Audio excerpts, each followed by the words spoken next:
नित्यानन्देश्वरसमारम्भां नित्यानन्देश्वरिमध्यमाम् अस्मदाचार्यपर्यन्तां वन्दे குருபரம்பராம். உணர்வும் மொழியும் கலந்து உள்ளத்துள் உயிராய் விளங்கும் ஆதிசிவனே, உன்னருள் வெளிப்பட்டு தன்னருள் என்னருள் என்றும் நிறைந்திருக்க மனமெனும் கருத்தங்க மறுத்திடும் கருத்தெலாம் உன் குணமெனும் அருளாலே வென்று வெளிவந்திட திருநாவுக்கரசந்தன் திருவாழ்க்கை சொல்லிட நாவில் வந்து நடம்புரி நான்மாடக் கூடல் நம் சுந்தரேசனே.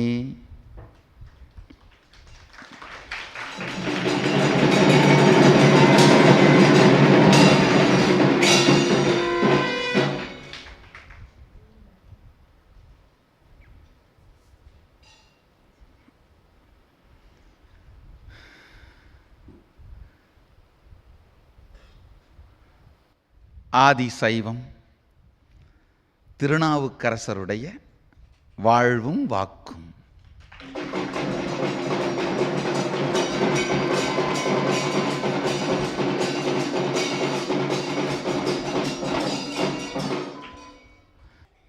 நாவுக்கு அரசன் என்று சான்றோராலும் அப்பரே என்று ஞானசம்பந்தப் பெருந்தகையாலும் அழைக்கப்பட்டவர் நம்முடைய குருமுதல்வருக்கு அப்பன். குருமுதல்வர் ஞானசம்பந்தப் பெருமான் அப்பனே என்று தன் சொந்த தந்தையை கூட அழைக்கவில்லை. அம்மையே அப்பா என்று சீர்காழி தோணியப்பரை மட்டும்தான் அழைத்தார். இரண்டாவதாக அவர் அப்பரே என்று அழைத்தது திருநாவுக்கரசு பெருமானை.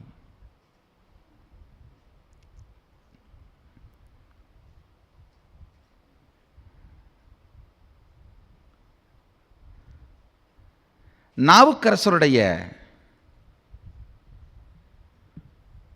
வாழ்வையும் வாக்கையும் சொல்வதற்கு முன்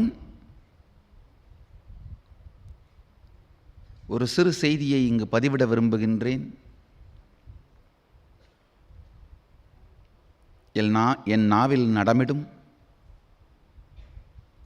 தமிழுக்கும் நெஞ்சில் நடமிடும் சைவத்திற்கும் துணையாக இருந்த பல பேரில் ஒருவர் ஐயா செல்வ கணபதி.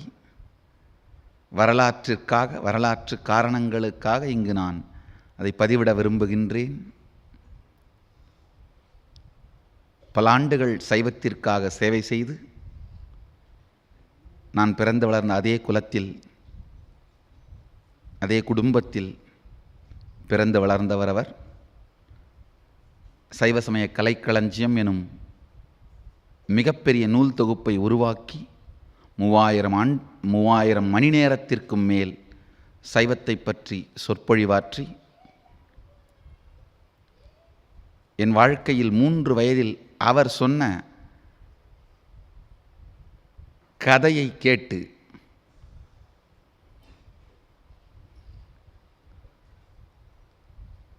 அவருடைய பிரசங்கத்தை கேட்டுத்தான் விநாயகருக்கு சோறூட்ட முயற்சித்தேன், வெற்றியும் அடைந்தேன்.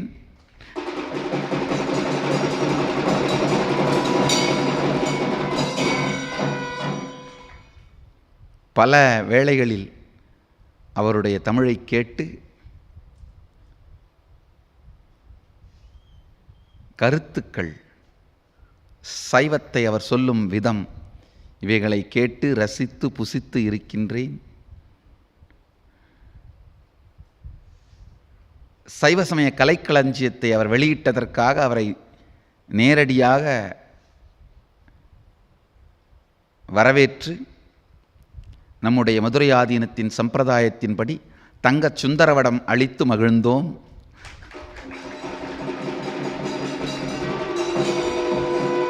ஆதீனத்தின் சம்பிரதாயம் இது. யாராவது தமிழுக்கும் சைவத்திற்கும் பெரும் சேவை செய்தால் சுந்தரவடம் அளிப்பது ஆதீனத்தின் சம்பிரதாயம். சைவ எல்லப்ப நாவலருக்கு அதேபோல் அளிக்கப்பட்டது. இந்த காலத்தில், நிகழ்காலத்தில் தமிழுக்கும் சைவத்திற்கும் பெருந்தொண்டு செய்த, உண்மையில் சொல்லணும்னா தமிழ்நாட்டில் தமிழ் பேச தெரிஞ்சாலே உங்களை விலைக்கு வாங்கிறதுக்கு நிறைய பேர் இருக்காங்க.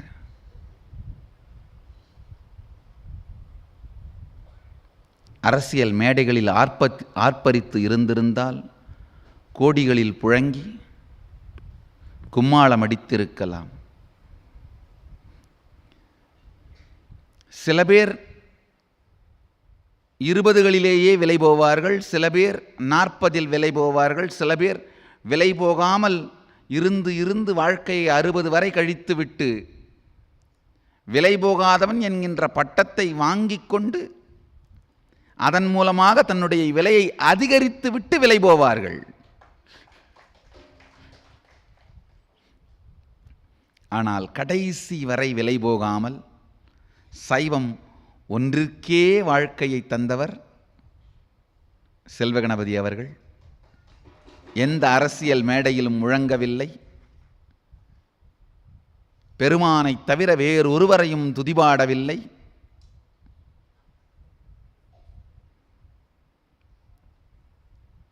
தமிழ் சான்ற தகைமை முழுவதும் சைவத்திற்கே சாற்றி வைத்த செல்வகணபதி ஐயா அவர்கள் சிவனடி சேர்ந்தார். என்றும் அவர் தமிழுக்கும் சைவத்திற்கும் செய்த தொண்டு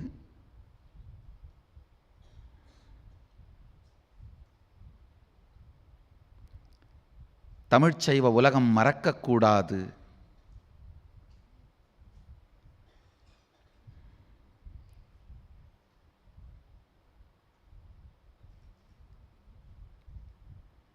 நித்யானந்தர் எனும் தெய்வ விக்கிரகம் செதுக்கப்படும் பொழுது விழுந்த ஒவ்வொரு ஒளிச்சத்தமும் அந்த விக்கிரகம் உருவாவதற்கு காரணமானவை. நிச்சயமாக இவரும் ஒரு ஒளிச்சத்தம் என்பதை வரலாறு பதிந்து வைக்க வேண்டும் என்பதற்காகத்தான் இதை நான் இத்தருணத்தில் சொல்ல முற்பட்டேன். என்னை செதுக்கிய பல ஒளிகளில் இவரும் ஒருவர். சதாசிவன் திருவடியில் லயித்து அவர் ஆன்மா சிவசாயுஜ்ய பதவியில் இருக்கட்டும் என்று ஆசீர்வதித்து ஆதிசைவத்தை தொடருகின்றேன். திருநாவுக்கரசு பெருமானுடைய வாழ்க்கையை விவரிக்கும் முன், அவர் வாழ்க்கையையும் வாக்கையும் சொல்வதற்கு முன் சைவத்தை அறிமுகப்படுத்த வேண்டும். ஆதிசைவத்தை அறிமுகப்படுத்த வேண்டும். உலகத்திலே இரண்டு மதங்கள் தான் உண்டு. ஒன்று, இறைவனை ஒரு ஆற்றலாக, சக்தியாக, பேராற்றலாக, பல குணங்களின் தொகுப்பாக பார்க்கிற மதம். இன்னொன்று, அவரை பல குணங்கள் மட்டுமல்லாது சுதந்திரமாக முடிவெடுக்கின்ற, சுதந்திரமாக இயங்குகின்ற, சுதந்திரமாக செயல்படுகின்ற சுதந்திரத்தன்மை உடைய ஒரு பீயிங், நபராக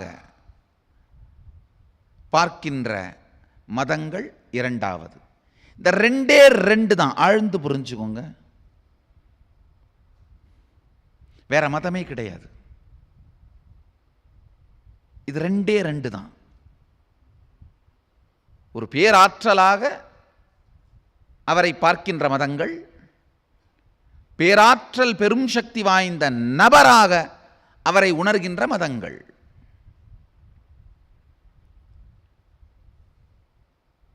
உண்மையிலே இறைவன் யார்? இது ஒரு பெரிய கேள்வி. உண்மையில் இறைவன் இந்த இரண்டு கருத்துக்களுக்கும் அப்பாற்பட்டவர். இந்த இரண்டு கருத்துக்களும் தவறுன்னு நான் சொல்லலை, சரின்னு சொல்லலை. இந்த இரண்டு கருத்துக்களுமே வழி. இந்த இரண்டு கருத்துக்களுமே இறுதியை அடைகின்ற வழி. இறுதியில் பெருமான் நம்முடைய எல்லா கருத்துக்களுக்கும் அப்பாற்பட்டவர். அவர் என்று கூட சொல்ல முடியாத அவர். அவர் என்றும் அவள் என்றும் அதுவென்றும் சுட்டவும்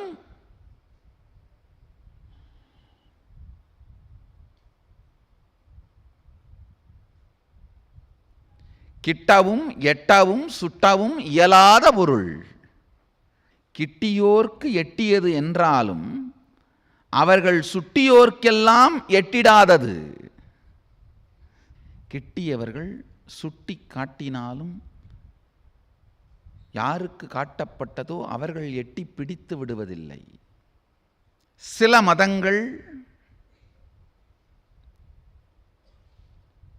பேராற்றல் வடிவாக அவரை சித்தரித்து, சில மதங்கள் பேராற்றல் பெரும் சக்தி உடைய நபராக அவரை சித்தரித்து தங்கள் கருத்துக்களையும் கொள்கைகளையும் வடிவமைத்துக் கொள்ளுகின்றன. ஒரு விஷயத்தை ஆழ்ந்து பார்த்தோமானால்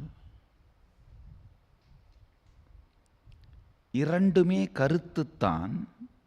என இறுதியின் அனுபூதி இரண்டுக்கும் அப்பாற்பட்டது. ரெண்டுமே பாதை.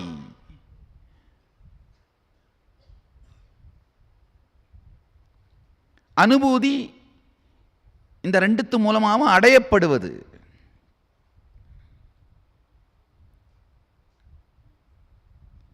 ரெண்டுமே பாதைனாலும் ஒன்று மாட்டு வண்டி போகிற கட்ட வண்டி பாதை, இன்னொன்று ஜெட் நேர கூட்டு போகிற ஆகாய பாதை. பெருமானை ஒரு பேராற்றலாக எண்ணி சிந்தித்து தியானித்து அணுகுகின்ற முறை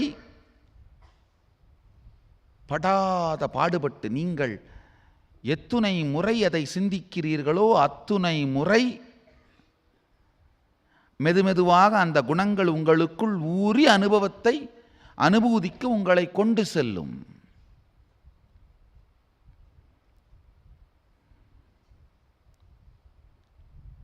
குளவி புழுவை கொண்டு வந்து கூட்டில் அமைத்து ரீங்காரமிட்டு ஒலியினாலேயே தன்னுடைய உருவை குளவி புழுவிற்கு கொடுத்து குளவியாக்கும். பிரமரக்கீட நியாயம்னு சொல்வோம் ஆதித்தமிழிலே, ஆதி சைவத்தமிழிலே. நல்லா தெரிஞ்சுக்குங்க. இப்பொழுது வழக்கில் இருக்கும் தமிழ் வேறு, ஆதிசைவத் தமிழ் வேறு. ஆதிசைவத் தமிழிலே பிரமரகீட நியாயம் என்று சொல்வோம். புழுவை குளவி கொண்டு சென்று கூடு செய்து வாயிலில் அமர்ந்து ஓங்கார பிரணவத்தை சொல்லி சொல்லி சொல்லியே புழுவையே குளவியாக்கும். அதைத்தான் குரு செய்கிறார். மனிதனை கொண்டு போய் கும்பமேளா கூட்டில் வைத்து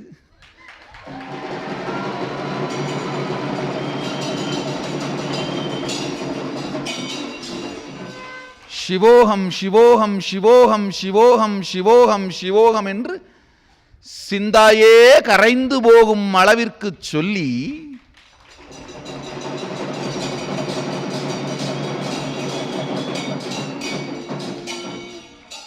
சீவனை கொண்டு போய் கும்பமேளா கூட்டிற்குள் வைத்து சிவோகம் சிவோகம் சிவோகம் சிவோகம் என்று சீவனுக்குள் அகம் அற்றுப்போகும் வரை கொட்டி கொட்டி கொட்டி சீவன் அகம் அற்று சிவோகமாகின்ற வரை இதை செய்து சீவனை சிவோகமாக்குகின்றார், சீவனை சிவமாக்குகின்றார்.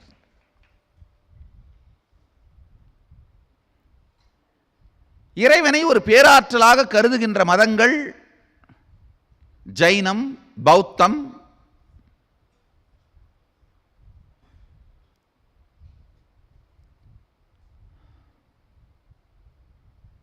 பல்வேறு சம்பிரதாயங்கள்.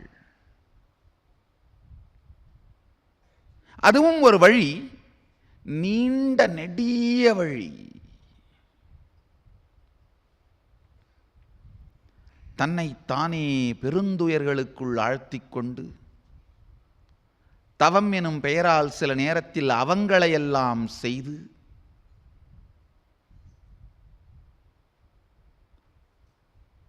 மனிதரால் இயலாத ஒன்றை செய்வதனால் தன்னையே அறியாமல் தனக்குள் அகங்காரம் வந்து வழியும் தடமும் மாறி, வழி வேறு தடம் வேறு, ஆதிசைவ தமிழுக்கே உரிய தெளிவு இது. வழி வேறு தடம் வேறு. வழி என்பது ஏற்கனவே பல பேர் சென்றிருந்து நிர்மாணிக்கப்பட்டது. தடம் என்பது நீங்கள் கண்டுபிடித்து கொண்டே செல்வது. வழி வேறு தடம் வேறு. உங்கள் ஊர்லேருந்து விடுதி வரைக்கும் வர்றது வழி ஏற்கனவே நிர்மாணிக்கப்பட்டது. நான் இங்கே ராஜசபையிலிருந்து நம்ம விக்கிரகங்கள் தெய்வீக கலைகளெல்லாம் செய்கிற இடத்துக்கு போகிறது தடம். நீங்கள் தான் நிர்மாணிச்சுக்கணும்.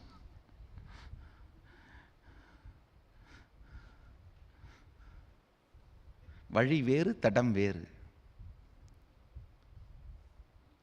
சில நேரங்களில் சாமானிய மனிதர்களால் செய்ய முடியாததை இவர்கள் தொடர்ந்து செய்கின்ற பழக்கத்தினால், தவத்தினால் அகம் வந்து வழி மாறி தடம் மாறும் வாய்ப்பு அதிகம். காலத்திற்கும் பாதுகாப்பானதும் நிச்சயமானதும் நிரந்தரமானதும் நிம்மதியானதும் சீக்கிரமானதும் சிறிதளவே கடைபிடித்தாலும் பெரும்பலன் தருவதும் ஆன வழி இறைவனை பேராற்றல் சக்தியாக மட்டுமல்லாது பேராற்றல் சக்தி கொண்ட நபராக தியானித்தல்.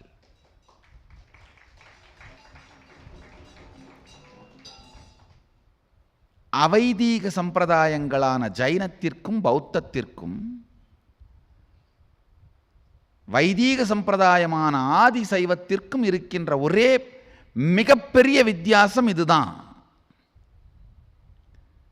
பௌத்தத்திலும் சில சம்பிரதாயங்கள் இறைவனை பேராற்றல் கொண்ட தனி நபராக புத்தராக வழிபட துவங்கிவிட்டார்கள். ஆனால் அந்த காலகட்டத்தில் திருநாவுக்கரசு பெருமான் திருவவதாரம் எடுத்து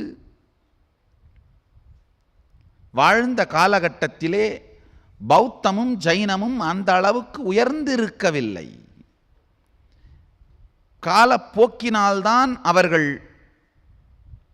ஆதி சைவத்தின் நன்மைகளை புரிந்து கொண்டு இதனுடைய சாரத்தையும் உள்வாங்கிக் கொண்டார்கள். அந்த காலகட்டத்தில் திருநாவுக்கரசு பெருமான் அவதரித்து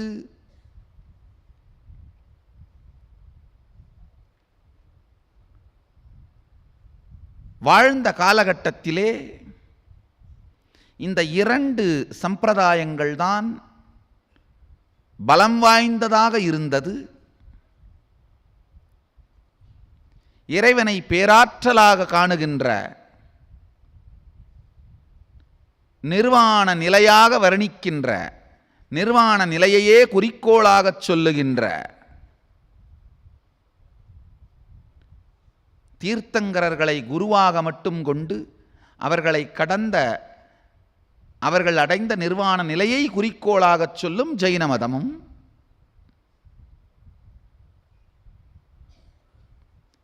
பரம்பொருளை பேராற்றல் கொண்ட சக்தியாக மட்டுமல்லாமல் நபராக ரசித்தும் ருசித்தும்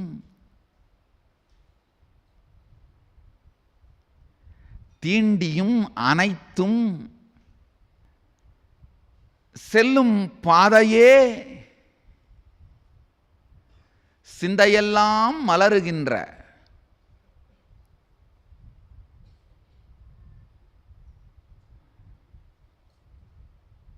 பக்தி எனும் பேருணர்வே வாழ்க்கையின் சாரமென மதத்தை மனதின் பாரமாக்காமல் அதை வாழ்க்கையின் சாரமாக்கி வைத்து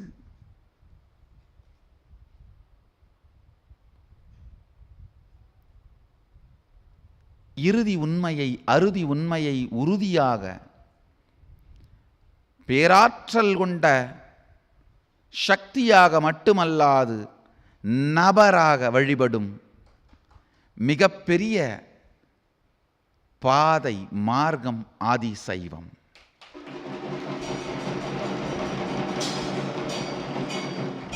இந்த இரண்டையுமே தன்னுடைய வாழ்க்கையில் வாழ்ந்து பார்த்தவர் திருநாவுக்கரசு பெருமான்.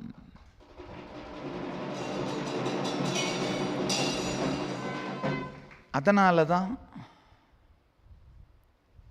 அவருக்கு இருக்கிற ஆழம், அவருக்கு இருக்கிற அனுபவம், அவருடைய தெளிவு ஒப்பீடே செய்ய முடியாத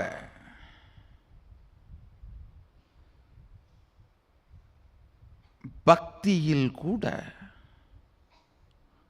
ஆழ்ந்த பழுத்த ஸ்திரமான பக்தி. கற்றுனை பூட்டியோர் கடலிற்பாய்ச்சினும் நற்றுணையாவது நமச்சிவாயமே.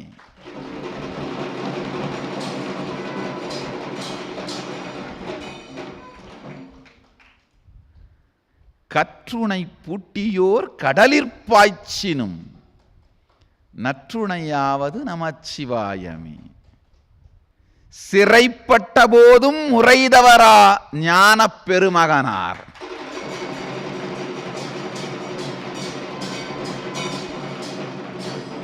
குறையொன்றும் செய்யாதும் சிறைப்பட்ட போதிலும் முறைதவரா ஞான பெருஞ்சக்தி.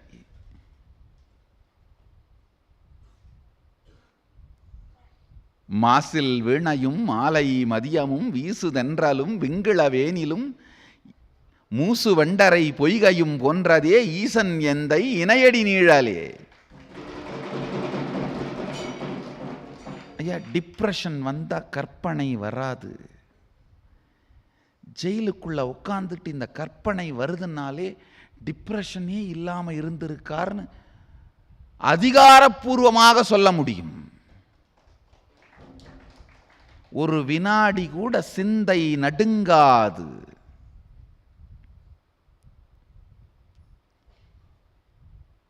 மாற்றான் சிறைப்பட்டும் மனங்கலங்காது.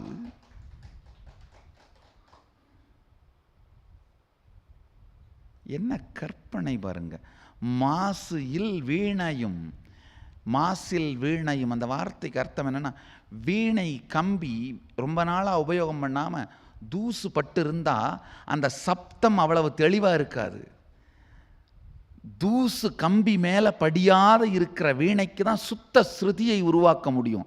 அந்த அளவுக்கு ஆழமாக லிசனிங், கேட்டல் இருந்தால்தான் இது மாசுபட்டு துடைத்த வீணையா மாசே படாத வீணையாங்கிற தெளிவு இருக்கும். அந்த மாசே படாத வீணை, மாசில் வீணையும் மாலை மதியமும், இரவு அல்ல, மாலை மாலை நேரத்திலே வருகின்ற சந்திரனின் அழகு. மாலை மதியமும் வீசு தென்றலும்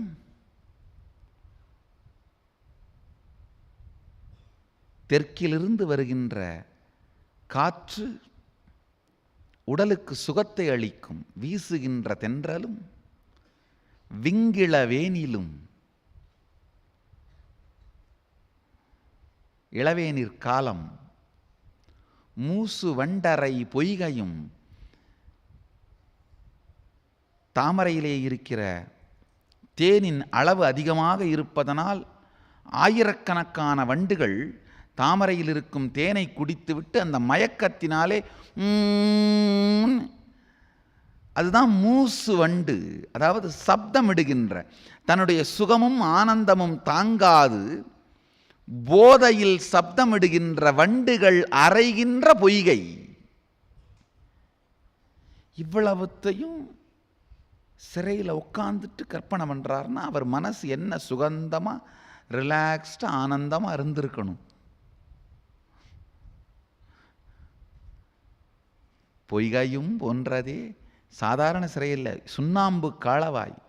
ஏப்ரல் மேலே ஜெயிலுக்கு போனால் தெரியும். சுண்ணாம்பு காளவாய் கொதிக்கின்ற அறையில் குறையொன்றும் செய்யாவிட்டாலும் சுட்டெரித்தார்கள் பாதகர்கள், பாவிகள். அதிலும் தன்னிலை தவறாது சிந்தை சிவமயத்திலே இருந்ததால் மூசு வண்டரை பொய்கையும் போன்றதே ஈசன் எந்தை இணையடி நீழலேன்னு பாடுறார். எம்பெருமான் ஈசனுடைய இணையடி திருவடி நிழல். மாசில் வீணையும் மாலை மதியமும் வீசுதென்றலும் விங்கிள வேனிலும் மூசு வண்டரை பொய்கையும் போன்றதே ஈசன் எந்தை இணையடி நீழலேன்னு நிலை கலங்காமல் நிலை குலையாமல் பாடுவதற்கு பரம்பொருளை பேராற்றலாக மட்டுமல்லாது பேராற்றல் சக்தி கொண்ட நபராக பீயிங்கா வழிபடுகின்ற மனதால் மட்டுமே இயலும்.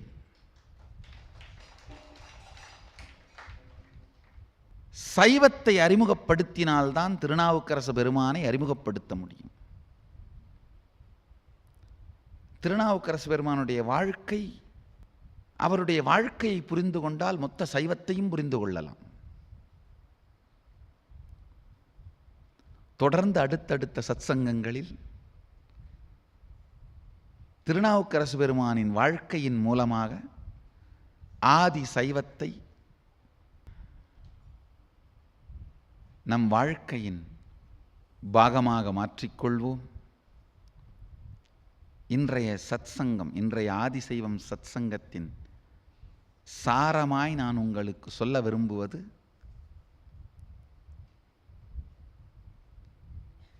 இறைவனை வெறும் பேராற்றலாக மட்டும் வழிபட்டால் அடைவோம். ஆனால் மிகுந்த சிரமங்களுக்கு உட்பட்டு சாதனைகள் செய்து வேதனையெல்லாம் கடந்து அடைய வேண்டும். ஆனால் ஆதிசைவமோ இறைவனை பேராற்றல் பெருஞ்சக்தி கொண்ட நபராக காட்டுவதனால் எளிமையாக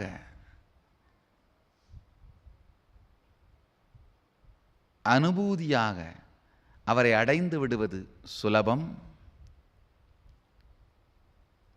இதுதான் மற்ற சம்பிரதாயங்களுக்கும் ஆதிசைவத்திற்கும் இடையில் இருக்கின்ற மிகப்பெரிய வித்தியாசம். இந்த ஜீவன் முக்தி ஜெயந்தி நன்னாளில்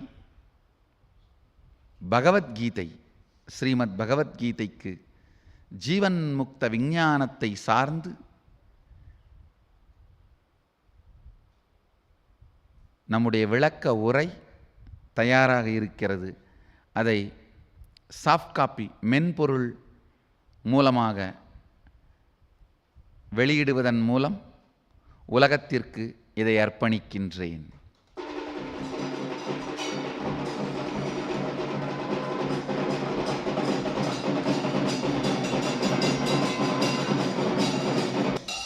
இந்த புத்தகங்களும்